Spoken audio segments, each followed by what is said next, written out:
Coba tanya sama Allah, ya Allah, kenapa kau menciptakan wajahku seperti ini? Kenapa kau meletakkan telinga seperti ini? Dikasih anak telinga dengan segala kompleksitasnya. Mengapa kau ciptakan mata seperti ini, hidung seperti? Tanya sama dia, untuk apa kau ciptakan semua itu? Dia akan menjawab. Dan dia akan memberikan jawaban kepada mereka yang mengalirkan pertanyaan. Maka sampai pada suatu titik, kita menggunakan tubuh ini tidak menurut hawa nafsu kita, tapi menurut rencana dia yang telah menciptakan. Keren gak kalau gitu? Itu.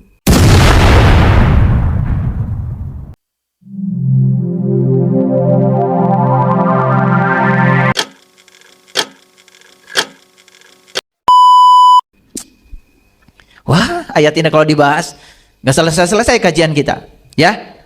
Jadi saya pesan satu saja, perhatikan dirimu, kenali dirimu, jangan habiskan waktumu untuk menganalisis orang lain. Oke. Karena tugas utama hidup adalah mengenali diri sendiri, bukan sibuk menghabiskan waktu untuk menyerang, menganalisa, memusuhi orang lain. Tidak ada yang berbahaya di luar kita, karena yang paling berbahaya adalah diri kita sendiri.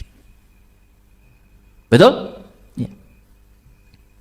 Jadi kembali lagi, leluhur kita sudah meninggalkan agama. Agama itu adalah alat pertahanan diri untuk melindungi diri dari kejahatan diri sendiri. Makanya agama gak usah dipamerkan. Pamerkan saja dampak dari kalian beragama. Apa dampaknya? Akhlak. Yang dipamerkan bukan bajunya, yang dipamerkan bukan ritualnya. Pamerkan kepada orang lain itu adalah dampak dari menjalankan semua ritual itu. Ini loh saya. Banyak orang yang datang ke tempat saya tanya, kenapa mau diajak suami ketemu saya untuk belajar? Jawabannya jujur, sederhana. Karena saya melihat perubahan suami saya. Itu yang menarik. Saya tanya sebaliknya. Ada juga yang istri mengajak suami. Saya tanya suaminya, kenapa bapak mau diajak sama istrinya ketemu saya?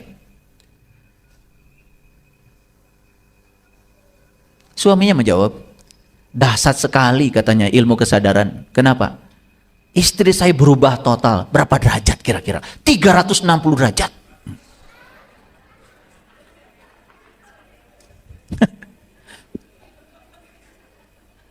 Memangnya apa? Pokoknya luar biasa. Dulu dikit-dikit ngomel, sekarang masih ngomel, maksudnya cuman lebih jarang gitu. Itu aja udah 360 derajat. Kebayang sama saya dulu ngomelnya kayak apa? Jadi saya tanya perubahannya seperti apa? Biasanya sehari itu 100 kali, Pak. Sekarang ya 99. Perubahan sekecil itu saja membuat dia tertarik untuk belajar. Itulah ketika kita merubah ke dalam. Merubah ke dalam. Kalau saya ceritakan satu-satu nggak habis waktu ini. Oke, baik ya. Coba renungkan kata-kata ini. Tak akan pernah bisa mengenali orang lain dengan baik sebelum kita mengenali diri kita sendiri. Ini kata-kata saya. Karena saya belajar, sepanjang saya tidak kenal pada diri saya sendiri, saya juga tidak akan pernah bisa mengenali orang lain. Oleh karena itu, cara mengenali orang lain, ya kenali diri kita sendiri.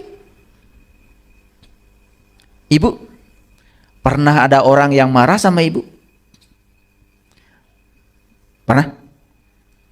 Atau sering? Oke, nggak apa-apa. Apa pesannya? Ketika dikata-katain yang kasar, yang merendahkan, enak gak kita? Gak enak. Pesannya apa? Kan pesannya sederhana. Oh, dikata-katain seperti itu saya gak enak. Makanya saya tidak akan mengatakan hal yang sama pada siapapun. Itu orang waras. Nah, maka dicek kita waras apa tidak. Biasanya kalau orang ngata-ngatakan kata-kata yang merendahkan, apa yang terjadi? Diam atau kita membalasnya? Malah kita justru mengeluarkan kata-kata lebih pedas lagi dari itu. Itu namanya kita tidak tahu pesan yang sedang disampaikan semesta untuk kita. Karena kita berfokus keluar, coba berfokus ke dalam. Ya Allah, hari ini saya mengalami sesuatu yang tidak mengenakan. Karena saya diperlakukan seperti itu oleh orang lain. Syukur ya Allah, saya tidak memperlakukan yang sama pada orang lain. Dan saya tidak mau melakukannya. Cukup pelajaran ini bagi saya. Cukup saya yang merasakan tidak enak dengan perilaku itu. Maka saya tidak akan melakukannya pada siapapun. Coba, orang yang bijaksana, direndahkan orang lain saja, dia semakin mulia. Tapi orang yang tidak bijaksana, direndahkan orang lain. Ya, pencemaran nama baik. Betul nggak? Lapor itu, lapor ini, ujungnya apa? Hanya puas bisa memenjarakan orang. Hati-hati loh, memenjarakan orang terus pakai uang. Yang nggak ada uangnya nggak akan diproses. Jadi daripada itu lebih bagus cari yang gratis. Maafkan saja. Betul apa tidak? Murah. Dan memaafkan itu egois loh. Karena memaafkan itu sebetulnya untuk kepentingan orang yang memaafkan. Hati-hati, ini ngaji agak tinggi nih. Karena biasanya kalau kita memaafkan orang, seakan-akan kita membuka jalan bagi orang. Tidak, memaafkan itu membuka jalan bagi dirimu sendiri. Makanya saya sering mengatakan, memaafkan itu egois. Kenapa? Memaafkan itu keuntungannya bukan siapa-siapa, kecuali buat dirinya sendiri. Makanya orang yang tidak mau memaafkan, sebetulnya dia sedang meracuni dirinya sendiri. Oke. Bagaimana cara mengenali diri? Sederhana kok. Yang pertama, ketahui dan pahami diri kita. Setiap diri itu sempurna. Apa sempurnanya? Kan dalam setiap diri ada dua. Ada kelebihan sekaligus juga ada kekurangan. Kelebihannya untuk disyukuri, kekurangannya untuk diperbaiki. Itu. Jangan-jangan sudah bertahun-tahun hidup, kalau saya tanya, apa kelebihan dirimu? Apa kekurangan dirimu? Jangan-jangan tidak tahu. Waduh, hidup model kayak gitu, ya, tidak berbasis SWOT itu namanya.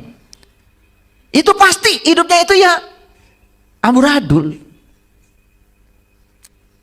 Yang kedua, kalau saya tanya, bidang apa sih, ya, yang sangat kita kuasai dan kita senang melakukannya?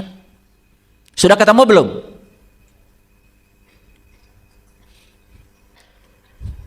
Bidang apa yang kita kuasai dan kita senang melakukannya?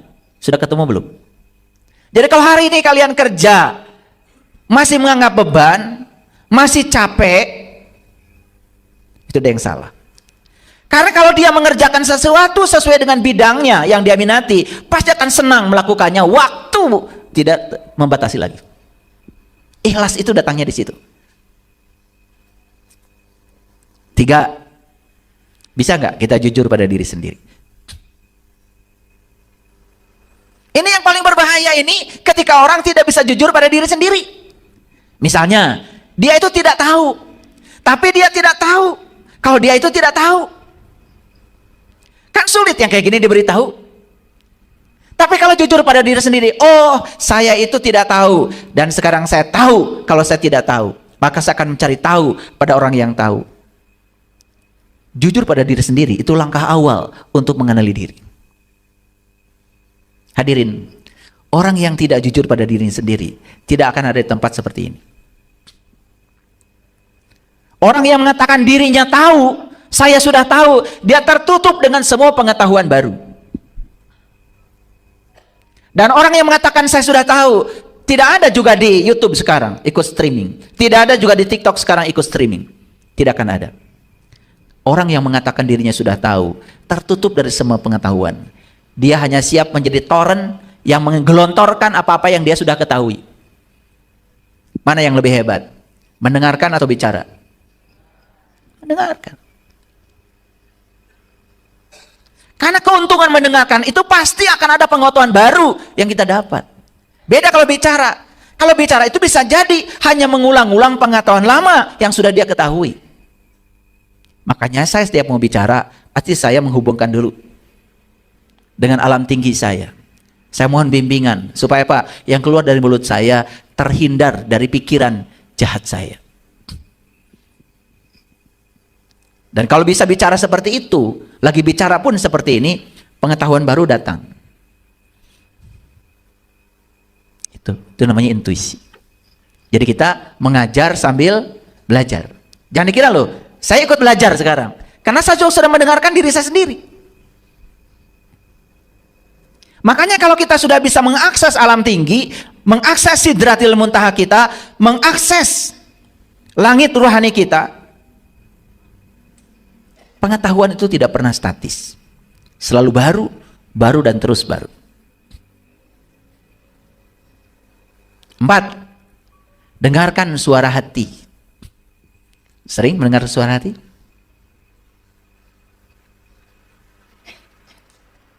Karena itu suara kebenaran. Dan itu tidak akan menyalahi. Semua petunjuk dari suara kebenaran tidak akan menyalahi. 5. Pusatkan perhatian pada saat ini. Di sini, sekarang. Jadi saya sering mengajarkan, kalau kita mau makan, pikiran kita jangan di meja makan. Ketika cuci tangan, hadirlah saat cuci tangan. Rasakan air mengalir, dengarkan suara air, itu kemewahan. Rasakan ketika air menyentuh tangan, itu mewah loh. Karena suatu saat tangan ini tidak lagi diizinkan merasakan sentuhan air. Nanti kalau mati juga dikasih air, tapi tidak merasakan lagi sentuhannya. Mumpung kita masih hidup. Itulah pentingnya hadir di sini, saat ini, sekarang. Itu yang disebut dengan surga itu. Karena saat kita hadir di sini, saat ini, sekarang, kita menganggap saat ini sebagai waktu yang paling penting, maka kita akan selalu melakukan tindakan penting pada orang penting. Selalu kali ditanya, kapan waktu penting bagi saya? Ya sekarang. Siapa orang penting bagi saya? Ya kalian yang sedang menghidupi saat ini bersama saya sekarang. Makanya saya abadikan ini. Tidak sembarang. Ini kemewahan loh. Belum tentu besok kita bisa bertemu dan berkumpul seperti ini lagi. Karena saat ini saat yang paling penting. Dan semua orang yang bersama dengan saya saat ini adalah orang penting. Maka saya hanya bicara yang penting-penting saja. Masa bicara dengan orang penting, bicara yang tidak penting? Coba lakukan itu. Luar biasa. 6. Belajar mendeskripsikan diri. Kita ini mau di branding seperti apa oleh kita? Mau di branding sebagai orang baik hati, mau di branding sebagai orang yang murah hati, mau di branding sebagai orang yang pemaaf, silahkan. Masa tidak ada gitu keinginan membranding diri? Tidak ada keinginan untuk mendeskripsikan diri, dikenal orang sebagai siapa? Gak ada gitu. Dikenal sebagai pemaaf, saya udah istimewa. Dikenal sebagai orang yang murah hati, oh tambahannya itu. Udah pemaaf, murah hati lagi. Udah murah hati, baik hati lagi. Coba, siapa orang yang tidak rindu ketemu dia? Apa tidak ada keinginan dalam diri untuk membranding diri sebagai siapa gitu? Saya bikin aturan sederhana saja di rumah. Saya titip ya, siapapun yang datang ke rumah saya wajib makan. Jam berapapun dia datang, yang pertama ditawari adalah makan. Silakan tanyakan semua orang yang datang ke rumah saya. Gak ditawarin ngobrol, makan. Datang ke rumah tawarin ngobrol aja panjang lebar, sampai lupa ngasih minum. Makanya setiap orang yang datang ke rumah saya pasti sudah membranding. Oh, kalau datang ke rumah saya pasti makan. Ya gampang sekarang, ya. Makan itu singkat. Ya, cuman tak tak tak tak di sini. Sate sekejap datang. Betul nggak? Iya. Nasi tumpeng aja cek, cek, cek, datang. Nasi kebuli datang. Tinggal ditanya mau makan apa? Pijit, datang. Asal ada duitnya aja di sini. Paham ya maksud saya? Sudah secanggih itu dunia sekarang. Jadi apalagi kita mau mencari-cari alasan untuk tidak berbuat? 7. Pahami apa sih peran kita dalam kehidupan ini sesungguhnya. Kalau kita selalu sadar bahwa saya dicipta oleh Allah untuk kepentingan Allah, saya datang ke sini untuk menjadi kepanjangan tangan Allah, menjalankan visi dan misinya Allah. Saya datang ke sini untuk menyampaikan cinta kasih Allah. Selalu di peran itu. Percaya sama saya, kita akan kenal siapa diri kita. 8. Sesekali tanya coba. Gak usah orang jauh. Yang pertama tanya pasangan kita. Apa artinya saya bagi kamu? Tanya sekali. Yang kedua, tanya anak-anak kita. Kalau saya suka nanya sama anak-anak. Apa pandangan kalian tentang ayah? Apa yang kalian rasakan dengan keberadaan ayah di rumah ini? Ya. Kita perlu feedback loh dalam hidup. Jangan sombong. Sesekali gunakan mulut orang lain untuk menunjukkan kelemahan kita. Pernah nggak melakukan itu? Pernah? Nanti pulang ke rumah, bilang sama suami, "Pak, terserah nyebutnya apa. Apa pandangan papa terhadap saya sebagai istri?" Atau yang laki-laki nyampe rumah tanya, "Mah, apa pandangan mama terhadap saya?" Bagaimana bisa terjadi perbaikan kalau kita tidak mau mendengar feedback dari orang lain? Lalu kita ambon sorangan, merasa paling kepala rumah tangga, merasa paling hebat. Yang keluar adalah, kurang apa sih saya? Nah, sombong. Kalau saya digitukan, kurang apa saya? Kurang banyak.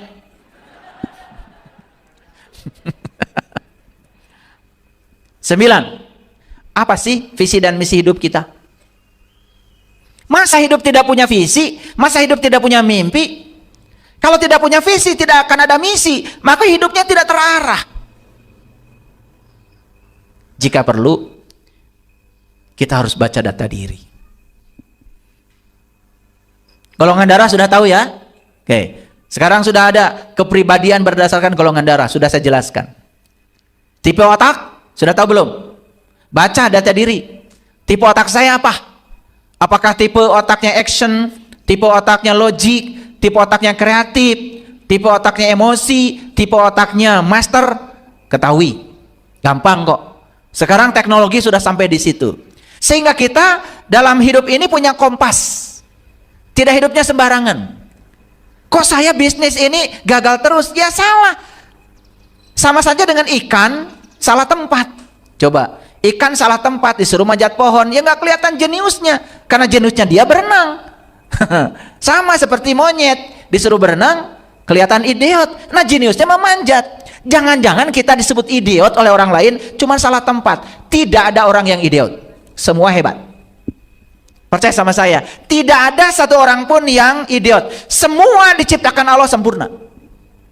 Kenapa kita kelihatan tidak berbakat ya di situ? Ya karena Anda salah tempat. Ya.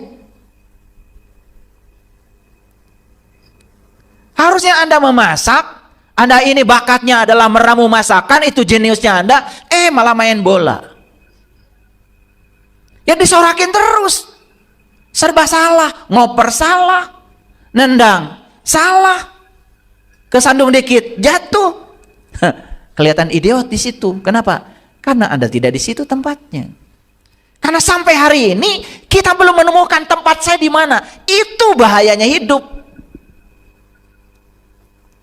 Wah, jadi berantakan. Apalagi lebih dalam lagi. Ini baru diri yang luar, diri yang dalam. Sudah kenal nggak siapa dirimu yang sesungguhnya? Karena kalau kita nggak kenal siapa diri kita yang sesungguhnya, satu bahayanya kita nggak tahu dari mana kita asal. Dua, kita tidak tahu apa sesungguhnya harus kita lakukan di sini. Yang ketiga yang berbahaya, saat mati nggak tahu kemana harus pulang. Nyangkut di pohon kemboja. Itu yang nyangkut di pohon paku itu banyak. Lihat nggak? Ya Allah, daun paku.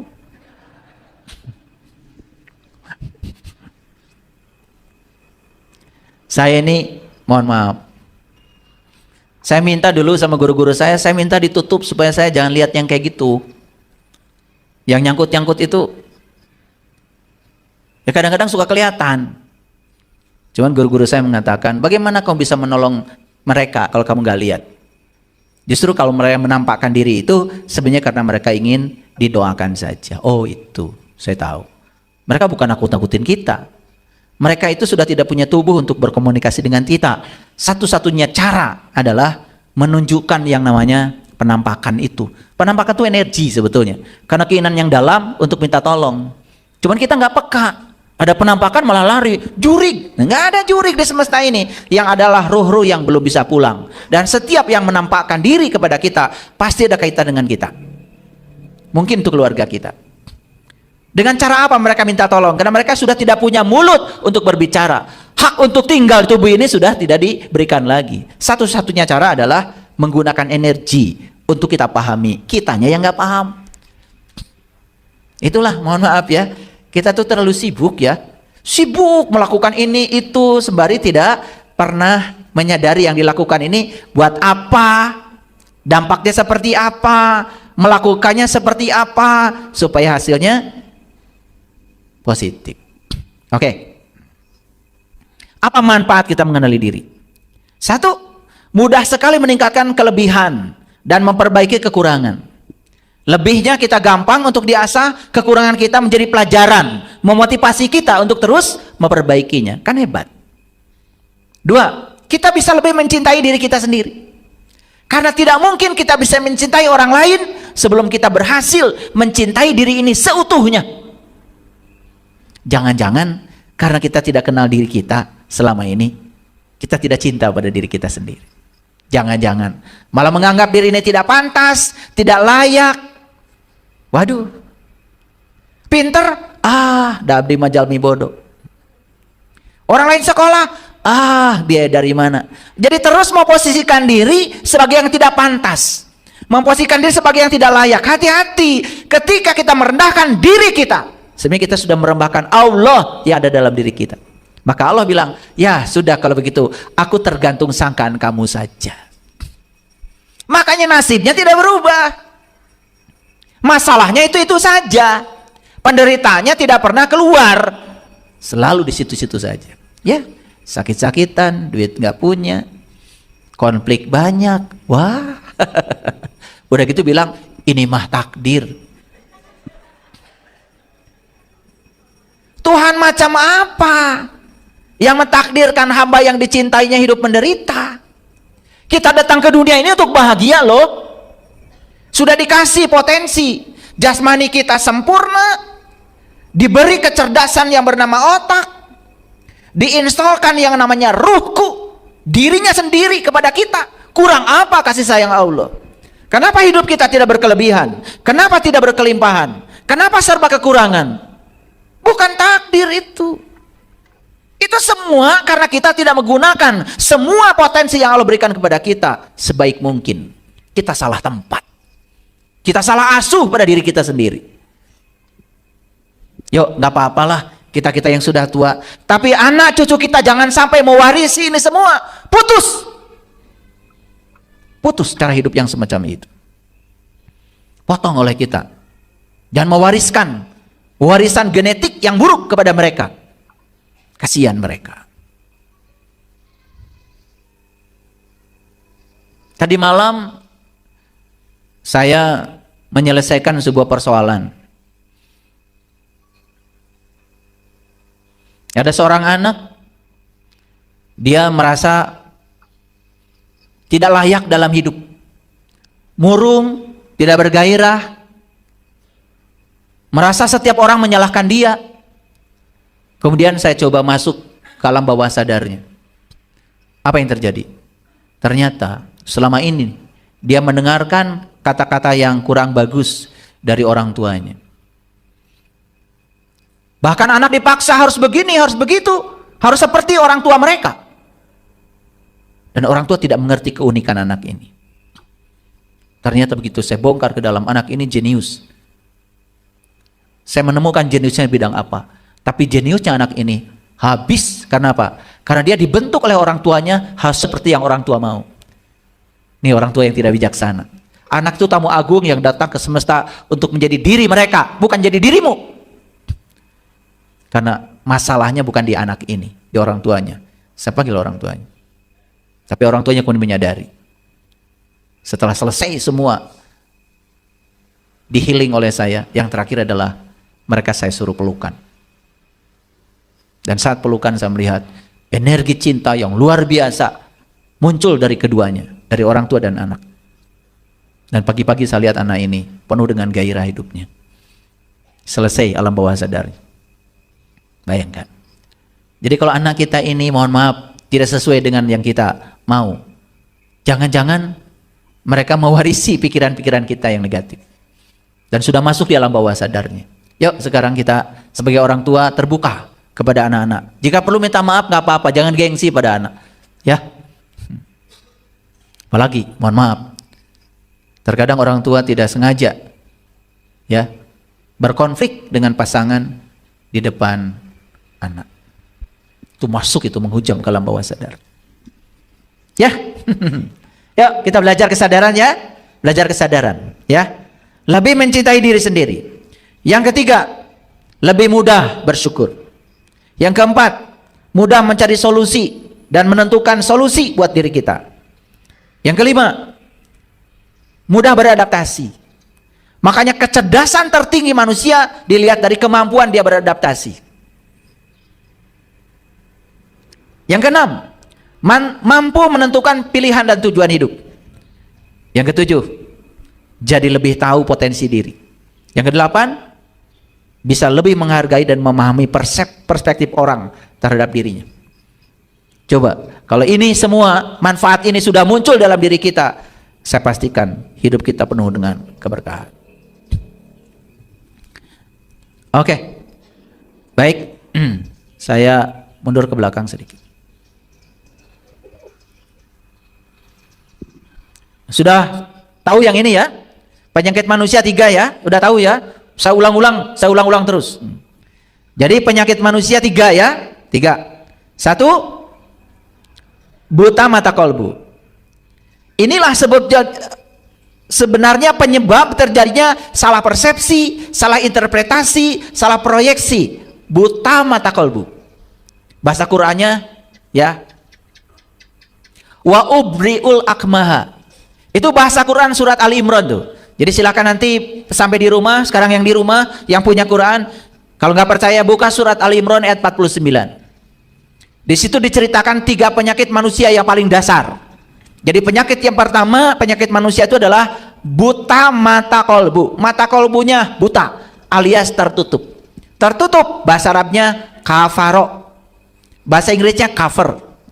Jadi sebetulnya orang yang tertutup, yang namanya orang kafir dalam tanda kutip, hati-hati. Jangan keluar telunjuk kita. Jangan suka mengkafir-kafirkan orang karena berbeda keyakinan dengan kita. Jangan suka mengkafir-kafirkan orang karena berbeda dengan kita. Stop.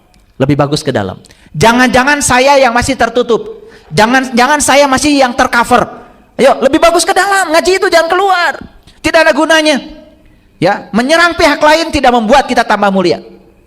Tapi kalau menata diri ke dalam, disitulah kemuliaan akan kita miliki.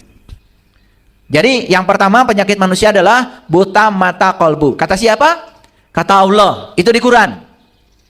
Wa ubriul akmaha. Bahasa Qurannya begitu. Yang kedua, penyakit manusia yang sangat berbahaya yang kedua adalah wal abroso. Itu bahasa Quran. Silahkan lihat bahasa Arabnya. Situ ada. Wal abroso itu penyakit kulit. Penyakit kulit itu penyakit luar. Ya. Yaitu sempit sudut pandang terhadap sesuatu. Dan penyakit kulit biasanya menular. Betul? Awas, kalau orang gatal-gatal hati-hati tuh, terbang tuh bakterinya. Karena penyakit kulit itu adanya di kulit. Semua yang di kulit menular. Penyakit jantung nggak menular. Gigi penyakit sakit gigi nggak menular. ginjal, batu, gak menular. Semua yang di dalam jarang menular. Yang menular tuh yang di luar tuh. Panu, kurap, kudis, eksim, semua yang di luar itu menular. Jadi penyakit kulit yang dimaksud bukan panu, bukan kudis. Itu tidak berbahaya. Walaupun itu menular, yang paling berbahaya adalah penyakit kulit. Tahu sesuatu cuma kulitnya saja. Tahu Quran, kulitnya saja, bahaya. Bahaya tuh, ya. Apalagi kalau sudah jadi pemandu, berceramah di mana-mana. Ngertinya cuma kulitnya doang, isinya nggak tahu. Masa juga heran. Kan di Quran jelas dikatakan, sesungguhnya neraka itu adalah tempat di mana kamu masih menarik dan mengeluarkan napas. Eta teh Quran. Saya ceramahkan, ya, banyak yang tidak percaya sama saya. Saya katanya bikin neraka baru. Itu Quran, saya gak ngerti. Katanya dia pedoman hidupnya Quran. Begitu saya ngomong dari Quran, malah saya disalahkan. Ini penyakit kulit. Makanya penyakit kulit itu kerjanya menyerang orang, bukan menata diri ke dalam. Ini bahaya penyakit kulit. Dan penyakit kulit ini menular. Kalau kebencian ini ditularkan kepada yang sama-sama pembenci, bahaya itu. Bisa mencelakakan orang lain. Itu penyakit kulit. Jadi penyakit kulit itu cirinya sederhana, alergi terhadap perbedaan. Eta. Mun batur beda teh, ngewa, kudu sarua. Memang beda itu salah gitu? Kan sama juga belum tentu benar.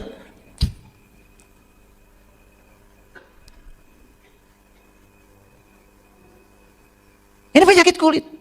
Alergi terhadap perbedaan. Kalau sudah alergian terhadap perbedaan kan bahaya. Kita ini hidup di negara yang majemuk. Coba Indonesia. Majemuk suku bangsanya. Betul nggak? Majemuk adat istiadatnya. Majemuk keyakinannya. Majemuk budayanya. Majemuk tradisinya. Bayangkan. Kalau ini tidak diperbaiki, penyakit kulit ini menganggap semua yang berbeda itu salah menurut sudut pandang dia, kan sangat berbahaya. Ini penyakit yang sangat berbahaya. Nomor 2. Nah, nomor ketiga, ini lebih bahaya lagi. Di dalam Al-Quran dikatakan wa uhil maut. Makanya tugasnya para nabi, para rasul itu adalah menghidupkan orang mati. Yang mati seperti apa? Udah mati dihidupkan gitu? Bukan. Orang yang hidup tapi mati harus dihidupkan. Bukan orang mati beneran dihidupkan. Nggak ada urusan itu. Saya tanya sekarang. Nih yang hadir nih, pada hidup apa mati? Kan ngakunya hidup, betul nggak? Tapi kenyataannya mati, terutama kesadarannya. Nah, mati kesadaran itu artinya masih mabuk. Maka di Quran dikatakan, janganlah orang mabuk mendekati tempat sholat. Tahu maksudnya? Langsung diterjemahkan. Ya, awas-awas, yang habis minum, nuk itu mah boro-boro ingat sholat. Kita tuh kalau mengartikan sesuatu letterlek. Janganlah orang mabuk mendekati tempat sholat. Bener-bener, awas. Mana yang mabuk? Tong sholat. Mohon mana ke sholat. Ngerti maksud saya? Nah ini karena penyakit kulit yang gini diartikan letterlek. Dianggap dia yang sholat tidak mabuk. Mabuk itu artinya nggak eling. Nggak eling pada siapa? Nggak eling kepada Allah. Sepanjang sholat nggak ingat pada yang disembahnya. Dan dia tidak kenal kepada Allah. Tah eta mabuk teh. Paham? Jangan-jangan kita ini semua berani mendekati tempat sholat padahal masih mabuk. Abdi mah teu nginum homer, bukan itu. Ini bahasa simbolik yang kemudian terlalu disederhanakan oleh orang-orang yang berpenyakit kulit. Makanya masuk ke dalam, jangan di luar terus. Bahaya di kulit itu. Pernah makan kerang? Kerang? Ya. Kulitnya atau dalamnya? Pinter ternyata kalian. Kenapa yang dimakan dalamnya? Kenapa? Jujur, kenapa? Dalamnya lembut bukan? Nah, dalam tuh lembut. Enak gak? Coba telan satu aja kulitnya. Pasti masuk rumah sakit. Betul nggak? Itu bahayanya menelan kulit. Makanya kalau orang makan lotek yang dimakan bungkusnya itu nggak waras. Lihat saya semuanya. Pernah makan lotek? Yang dimakan mananya? Loteknya. Lotek. Enak gak lotek? Orang Sunda mah nggak sombong. Walaupun enak tidak diganti jadi high tech. Lotek sampai sekarang. Hebat ya orang Sunda. Rendah hati orang Sunda. Nggak usah tepuk tangan karena belum selesai. Saya mau nanya, kalau beli lotek yang dimakan isinya apa luarnya? Kan yang dimakan isinya, kulitnya dikemanakan? Kemana? Ke tempat sampah, ke tempat yang kotor. Nih kulit, semua kulit itu akhirnya akan dibuang. Karena kulit itu hanya membungkus isi. Yang saya khawatirkan, kita terlalu membangga-banggakan kulit, gak tahu isi. Akibatnya kebuang semua. Itu. Maka di Quran dikatakan, orang munafik itu bukan yang gak sholat loh, yang sholat. Innal munafiqina yukhadi'unallah wa huwa khadi'uhum. Wa idza qamu ila shalah qamu kusala yura'unan nas wa la yazkurunallaha illa qalila. Innal munafiqina fi darkil asfali minan nar. Itu Quran. Sesungguhnya orang munafik itu orang yang sholat. Satu, sholatnya malas. Kenapa malas? Karena tidak merasakan apa-apa. Sholat gak sholat tidak merasakan apa-apa. Hanya sibuk aja mengingat pikirannya sendiri, bukan mengingat yang disembah. Tapi sombongnya luar biasa. Itulah penyakit kulit. Lebih mementingkan kulit, isinya nggak ada. Yang kedua, yura'unan nas. Kalaupun sholat hanya ria di hadapan manusia. Yang ketiga, wala yazkurunallaha illa qalila. Dia tidak ingat Allah dalam sholatnya kecuali sedikit. Yang sedikit aja ingat Allahnya. Munafik, apalagi yang nggak ingat sama sekali. Dan kata Allah di Quran, innal munafiqina fi darkil asfali minan nar. Tempatnya orang munafik nggak ada lagi kecuali kesengsaraan. Paham sampai sini? Oke, jadi penyakit manusia ada berapa? Satu, buta mata kalbu. Masih? Masih? Nah, iraha dicagerkeunana. Dua, penyakit kulit, ngerti sesuatu kulitnya saja. Masih? Iraha dicagerkeunana. Yang ketiga, mati kesadaran. Masih mabuk, gak sadar-sadar. Masih ada? Rek iraha dicagerkeunana. Coba sekarang kita tanya yuk, pada diri, kan ini judulnya kenali diri, betul nggak? Apakah penyakit nomor satu masih ada pada saya? Nggak usah keras-keras jawabnya. Kan kenali diri di dalam. Apakah penyakit yang kedua masih ada pada saya? Jawab. Apakah penyakit ketiga masih ada pada saya? Udah terjawab ya? Kalau tiga-tiganya masih ada di sini sekarang, itu namanya komplikasi.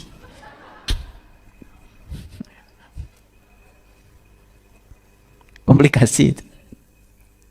Ini Quran loh ibu bapak, bukan saya ngarang. Penyakit manusia itu yang paling besar dan berbahaya tiga ini. Oke.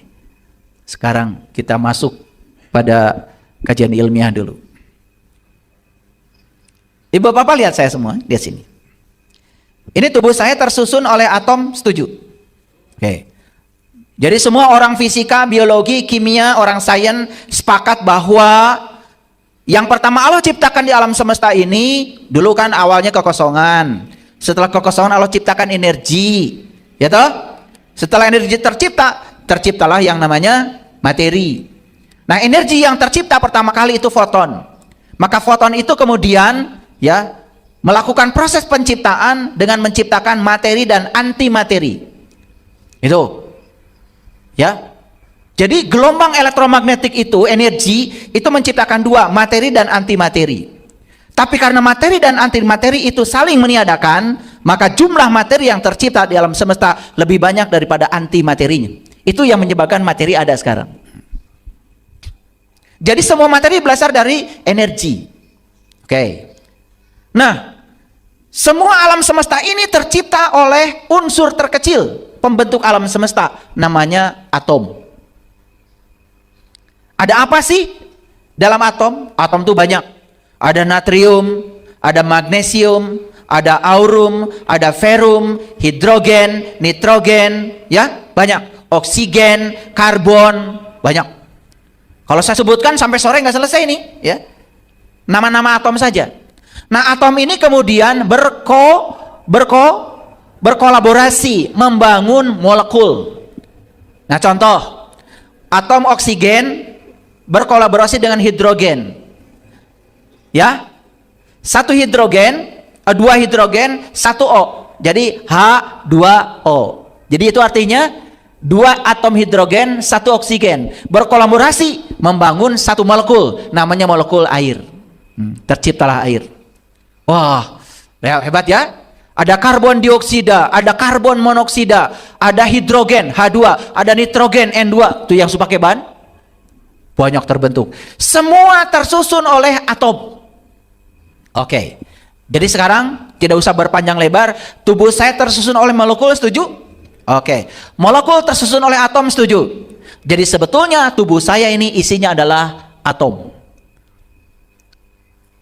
Makanya kalau tubuh sakit, itu kurang unsur.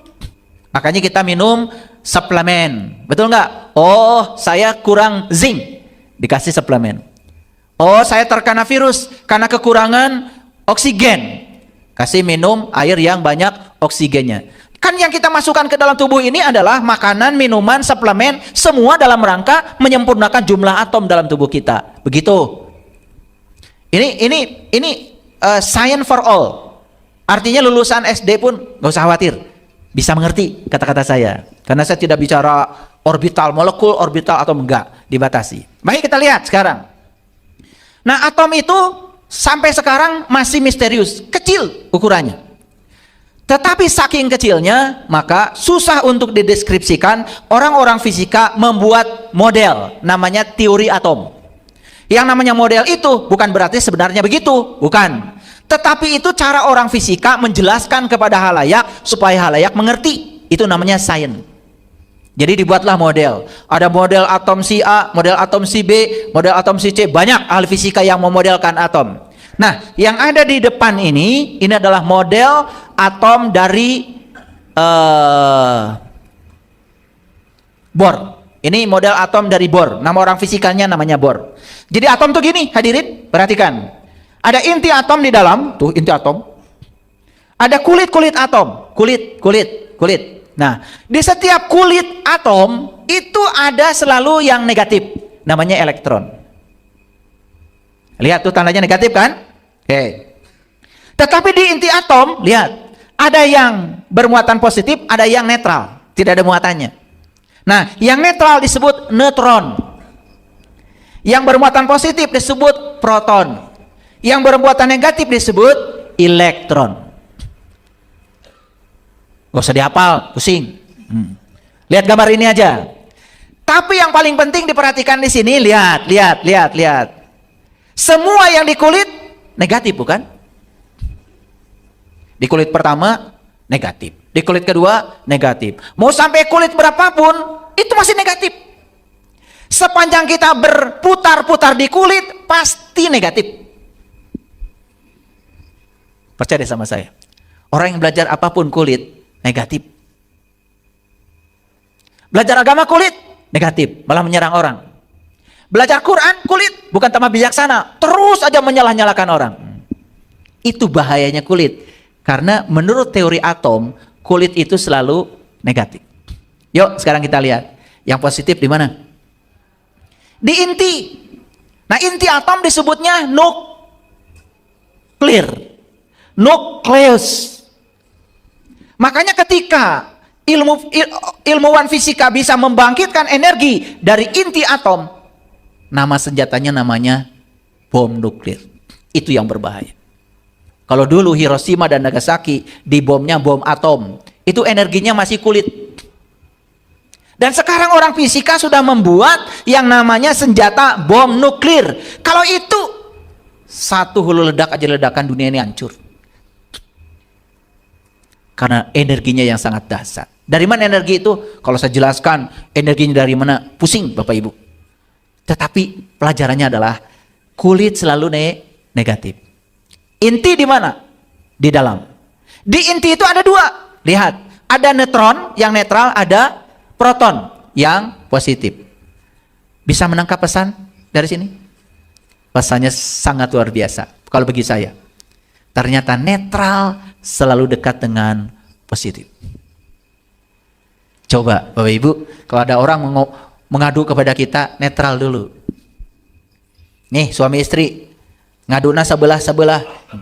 Suami saya gini-gini nih, tolong maka dipercaya, netral. Betul nggak? Karena kalau kita sudah tidak netral, nanti kita jadi marah. Kayak orang teangan tah salakina. Tuh.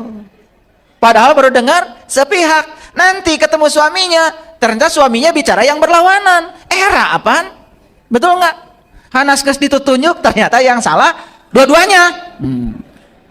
Mun bener hiji mau apa saya? Itu ya. Makanya netral itu selalu dekat dengan yang positif. Hadirin, saya tidak akan mengajarkan hadirin semua berpikir positif, tidak. Berpikir netral saja. Karena netral dekat dengan positif. Cok, netral aja. Kalau ada orang yang mengadu, netral dulu. Netral. Nonton bola, netral. Raos. Coba. Nonton bola sudah tidak netral. Leheng mun menang. Betul nggak? Tadi na elehna, nepi kata bisa dahar. Ada orang yang kalah klub kesayangannya sampai maut di depan TV. Itulah bahayanya. Makanya kalau berpikir positif ada lawannya, berpikir negatif. Nih, kalau kita berpikir netral, selalu dekat yang positif. Ini pelajaran dari fisika luar biasa hadirin. Luar biasa.